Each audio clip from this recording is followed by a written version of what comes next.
He unknowingly came to the bar and found me drunk dancing with these strangers. Now I am divorced. Hey Reddit, this is my first time posting here, so I apologize if I do anything wrong. I've seen TikTok and YouTube videos and even Instagram posts about Reddit stories, so I decided to give it a try and see if I can get any valuable advice. Also, I'm writing this from my mobile, so I'm sorry if there are any formatting mistakes. My name is Lillian and I am a 28-year-old woman. My husband's name is Eric and he is also 28. Eric and I have been married for about 2 years now, but we've been together our whole lives. We grew up in the same neighborhood and were childhood best friends. We went to the same school and started dating in high school. That means, if you don't already understand what I'm trying to tell you, that we were each other's first in everything. Growing up together and experiencing all our firsts together was magical. From our first kiss to our first date and eventually our wedding, every milestone was shared. Eric has always been my rock, my best friend, and my confidant. Our families are close and everyone always said we were meant to be together. We did everything together and our bond felt unbreakable. I always thought that my husband and I marriage would last forever. I believed we would end our lives together since we were each other's firsts. We had shared everything together, our childhood, our teenage years, and now our adult lives. I thought we would be each other's last as well, that our love would endure through all the ups and downs. But I guess we would have if I hadn't destroyed everything. It was all my fault, and I know that. We both had good jobs. My husband was a doctor, and I had a regular office job. The pay was decent, but the best thing about it was the camaraderie I had with my colleagues. We were really close, almost like a second family. They were the ones who convinced me to go out that fateful night. Eric's job was very demanding. As a doctor, his hours were long and unpredictable. He was often called away on emergencies, and sometimes he had to travel for conferences and training.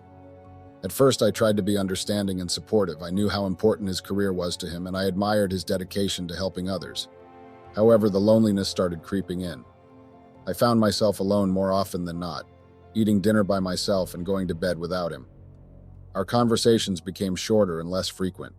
I missed him terribly, but I didn't want to burden him with my feelings, knowing how stressed he already was. So I turned to my friends at work for comfort and companionship. With the free time I had on my hands, especially during the holidays or after work, I started hanging out with my friends more to curb the loneliness. It became my way of filling the void left by Eric's long hours at the hospital. My friends were supportive and always ready to distract me from my worries. We would go out for dinners, watch movies, and sometimes just spend hours talking about everything and nothing. As we spent more time together, my friends became more open about their own lives and experiences. They were mortified when they found out that Eric was my first and only. They couldn't believe that I had never been with anyone else. To them, it seemed like I was missing out on a crucial part of life. They started telling me that I hadn't experienced enough and that I was too sheltered. At first, I brushed off their comments. I loved Eric and I didn't see the need to be with anyone else. But their words began to chip away at my confidence. They made me feel like I was missing out on something important. They would share their own stories of wild nights and past relationships. They would paint a picture of a world I had never known. My friends didn't stop at just talking. They began to push me to step out of my comfort zone. They wanted me to experience life as they did, free and unencumbered. They suggested that I start doing things I had never done before, from going to bars and clubs to flirting with strangers. They insisted that it was all in good fun and that it would help me feel more alive. One of my friends, Jessica, was particularly insistent. She had been through a few relationships herself and believed that everyone needed to explore before settling down. She would often say, "Lillian, you need to live a little. You can't just spend your whole life with one person and never know what else is out there." Her words were always in my mind, even long after our conversations ended. I resisted at first, but the more time I spent with them, the more their influence grew. They were my closest friends, and I valued their opinions. Slowly, I began to give in to their suggestions. It started with small things. Staying out a little later than usual, having an extra drink, and dancing more freely. It felt exhilarating to break out of my usual routine and do something different. Jessica and the others were thrilled to see me loosen up. They encouraged me to keep going, to push the boundaries even further. They assured me that it was all harmless fun and that I deserved to enjoy myself. Looking back, I can see how naive I was. I wanted to fit in, to be part of their world, and I didn't realize how dangerous their advice was for my marriage.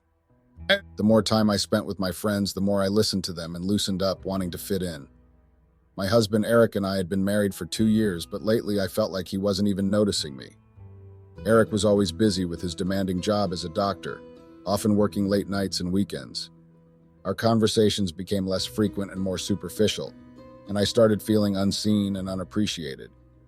In the company of my friends, however, I felt seen and valued. With my friends, I found a sense of camaraderie and validation that I was missing in my marriage. They were lively, adventurous, and always up for something new. I started to listen to their advice and go along with their suggestions, hoping to bridge the gap in my own life. But looking back, I realize now that I made a lot of poor choices. One of the most regrettable things I did was almost cheating on Eric a few times. During that period, a new guy started working at my office. His name was David, and he was undeniably attractive. From the moment he joined, it was clear that he had an interest in me. He would bring me coffee, go out of his way to talk to me, and shower me with compliments. David made me feel special in a way that I hadn't felt in a long time. My friends at work noticed David's interest immediately. They were excited for me, saying that this was a perfect opportunity to broaden my experience. They insisted that it was harmless fun and that I deserved to enjoy myself. At first, I refused. I loved Eric, and I knew deep down that cheating was wrong. But the more my friends talked about it, and the more David was nice to me and showed interest, the more I started to think about it. David's attention was intoxicating. He made me feel desirable and wanted, something I craved desperately. I started to flirt back because I enjoyed the attention. We exchanged numbers and began chatting outside of work. Our conversations were light and playful at first, but they quickly turned more intimate and flirtatious. I found myself looking forward to his messages, and I would catch myself smiling at my phone, just lost in our exchanges. There was one night when things almost went too far. David had invited me out for drinks after work. I hesitated, but eventually agreed. I convinced myself that it was just a friendly outing. We met at a bar downtown, and as the night wore on, the drinks kept coming. The alcohol loosened me a lot, and before I knew it, we were dancing closely. His hands were even lingering a bit too long on my waist. David leaned in, and I think he was about to kiss me. My heart raced, and for a split second, I considered giving in to the temptation. But then, something inside me snapped. I thought of Eric, of our years together, and of the vows we had made. I couldn't do it. I couldn't betray him like that. I pulled away from David, mumbled an excuse about needing to leave. He looked disappointed, but didn't push further. I left the bar in a hurry. I knew I had crossed a line, even if I hadn't physically cheated. The guilt was overwhelming, and I realized that I had been playing a dangerous game. That night was a wake-up call for me. I distanced myself from David, cutting off our flirtatious chats and avoiding him at work. But the damage was already done. The guilt and shame I felt were immense, and I couldn't shake the feeling that I had betrayed Eric, even if it was only emotionally. The incident with David was just one of many reckless decisions I made during that time. I started going out more, drinking excessively, and pushing boundaries I never thought I would. My friends encouraged this behavior, insisting that I needed to live a little and experience life outside of my marriage. I wanted to fit in, to feel seen and valued, and in doing so, I lost sight of what truly mattered. What's crazier is that during all this time, Eric just thought I was harmlessly hanging out with my friends. He had no idea about the crazy things I was actually doing. I would tell him about my plans to go out with my friends and even where we were going. We shared our locations with each other, so he always knew where I was. This transparency gave him a false sense of security, and he never questioned my outings. Whenever I mentioned our nights out, I kept it light and funny. I would tell him about the silly things we did, like trying out new bars or dancing until our feet hurt. But I never shared the details of the more reckless behavior, the heavy drinking, the flirtations, and the wild, impulsive decisions. I knew if I told him everything, he would be angry and probably wouldn't let me hang out with my friends anymore. So I kept those parts of my nights out hidden. In hindsight, I realized how unfair and deceitful this was. Eric trusted me completely, and I took advantage of that trust. He thought I was simply having innocent fun with my friends, not engaging in activities that would eventually jeopardize our marriage. He had no reason to doubt me, and I used that to my advantage, pushing the boundaries further and further. One particular night stands out in my memory. It was a Friday, and my friends and I decided to hit up a new club that had just opened in town. Eric had a long shift at the hospital, so he wouldn't be home until late. I told him about our plans, and he just smiled and told me to have fun. He trusted me implicitly, believing that I would be safe and responsible. That night, we drank more than usual. The music was loud, the lights were dazzling, and the atmosphere was electric. I was dancing with strangers, laughing and flirting without a care in the world. It felt exhilarating to let go and be someone different for a while. My friends cheered me on, encouraging my wild behavior. At one point, a guy approached me and struck up a conversation. He was charming and attentive, and I enjoyed the attention. We danced together, and things quickly became more flirtatious. My friends egged me on, telling me to live a little and enjoy the moment. Because I was excited, I found myself considering crossing a line I had never thought I would. But then a nagging feeling of guilt crept in. Despite the fun and thrill, a part of me knew this wasn't right. I excused myself and went to the bathroom to clear my head. I stood in front of the mirror. I stared at my reflection. I felt a wave of shame wash over me. I couldn't believe what I was about to do. I was on the verge of betraying the man who trusted me completely. I returned to the dance floor and told the guy I needed to leave. He looked disappointed but didn't argue. I grabbed my things and left the club, telling my friends I had to go home. They seemed puzzled but didn't question my sudden departure. When I walked home, I felt a mixture of relief and self-loathing. I had narrowly avoided making a huge mistake, but the fact that I had even considered it weighed heavily on me. When I got home, Eric was still at work. I sat in the living room, replaying the night's events in my mind. I felt sick with guilt, knowing that I had put our marriage at risk. I vowed to myself that I would never let things go that far again. But even though I avoided physical infidelity, the emotional damage was already done. I had flirted with disaster, and the cracks in our relationship were starting to show. In the days that followed, I tried to act normal around Eric. I didn't mention what had happened at the club, and he didn't suspect anything. But I knew our marriage was on shaky ground. I continued hanging out with my friends, though I tried to be more mindful of my actions. The night that changed everything started like any other. We had planned to go to a new bar that had just opened downtown.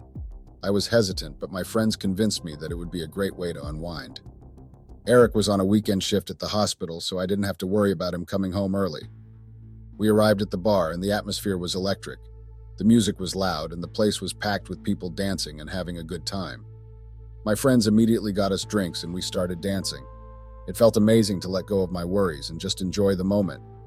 I lost track of time and how much I was drinking. As the night wore on, I found myself dancing with strangers. It was thrilling and scary at the same time. I felt a rush of excitement that I hadn't felt in years. I danced with strangers erotically, laughing and flirting with them. Unbeknownst to me, Eric had finished his shift early and decided to surprise me by joining us at the bar. He knew where I was because of our shared location, and he thought it would be a nice gesture to spend some time together after my night out. When he walked in, he saw me in the middle of the dance floor, completely lost in the moment, surrounded by people he didn't recognize. The look on his face when our eyes met is something I will never forget.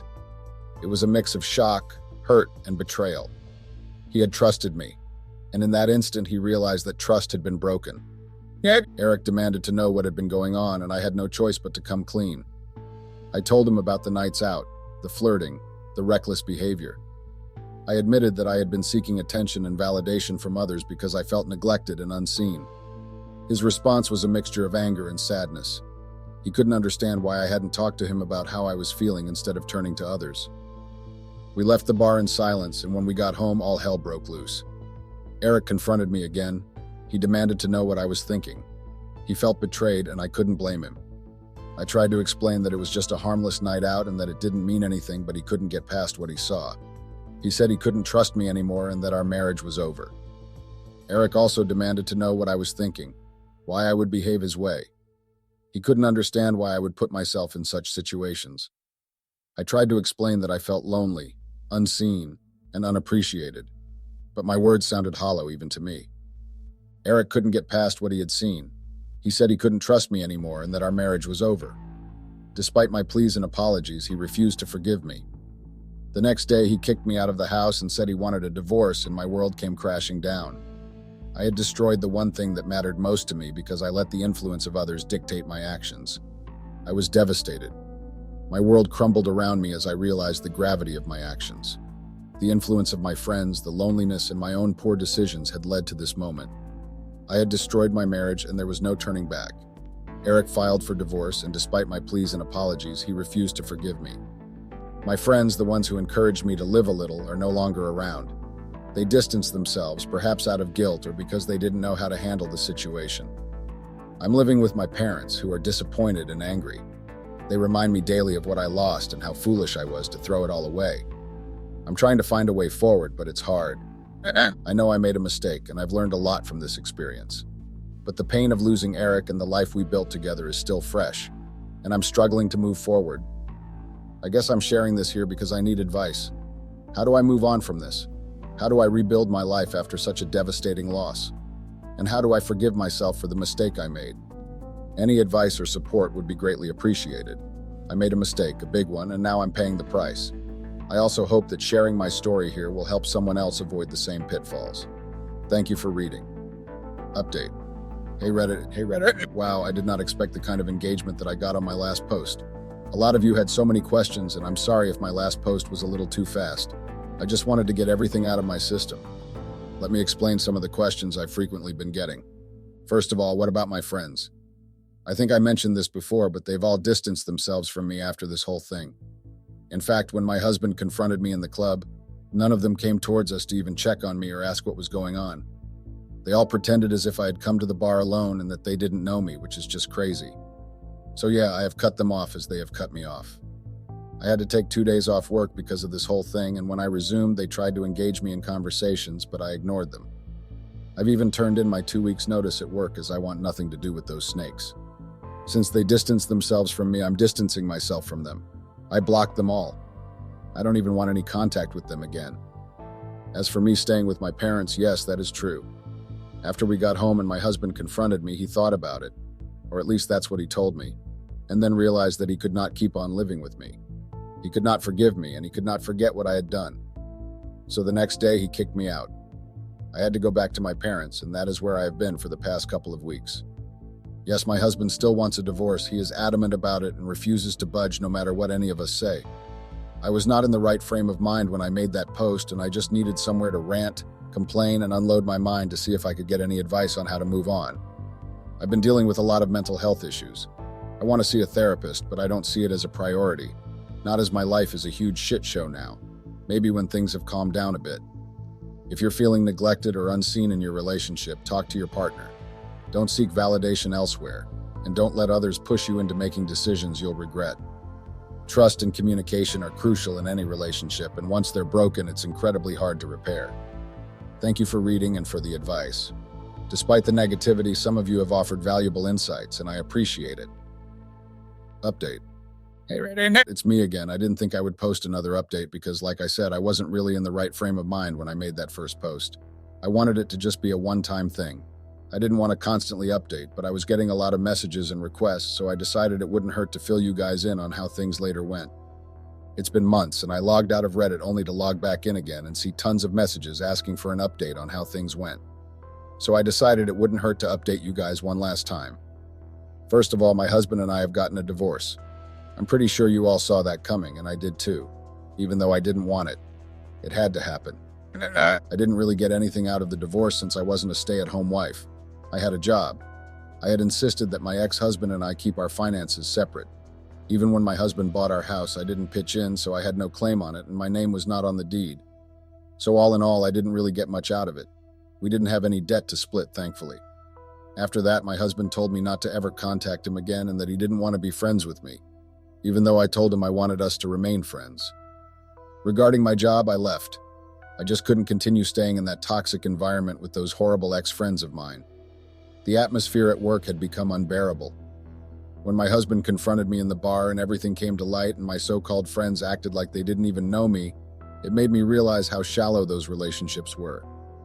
I decided to take some time to focus on myself, which has been challenging in its own right. My parents have been supportive in some ways, but their disappointment is still clear. They still constantly remind me of the mistakes I made, which doesn't help my mental health. I know they mean well, but it's tough to hear those reminders every day. The job market has been tough. I've been applying for positions in my field, but it's been slow going. I've also been considering going back to school or getting some certifications to improve my prospects. In the meantime, I've been taking up odd jobs and freelance work to get by. One thing I've learned through all of this is the importance of self-awareness and self-care. I've started seeing a therapist despite my parents' disapproval. I realized that I needed professional help. Therapy has been a huge help in processing my feelings and understanding why I made the choices I did. My relationship with my ex-husband is non-existent. He's blocked me on all social media and refuses to have any contact with me. I've respected his wishes and haven't tried to reach out. It's hard, but I understand his need for distance. He deserves to move on without any interference from me. I've also learned the hard way that not all friendships are genuine. The friends who encouraged me to stray from my marriage are no longer in my life. I've blocked them and cut all ties. Looking back, I realize how toxic and detrimental those relationships were. They didn't have my best interests at heart, and I regret letting their influence guide my actions. Moving forward, I'm focusing on rebuilding my life. I've made a promise to myself to be more honest and communicative in any future relationships. I understand now how important it is to address feelings of neglect or unhappiness directly with my partner, rather than seeking validation elsewhere. Thank you to everyone who reached out with supportive messages and advice. Your kindness has been a beacon of hope during this difficult time. I'm taking things one day at a time and trying to be patient with myself as I navigate this new chapter of my life. That's all for now. I don't know if I'll post another update, but I wanted to share where I'm at and express my gratitude for the support. Take care, everyone.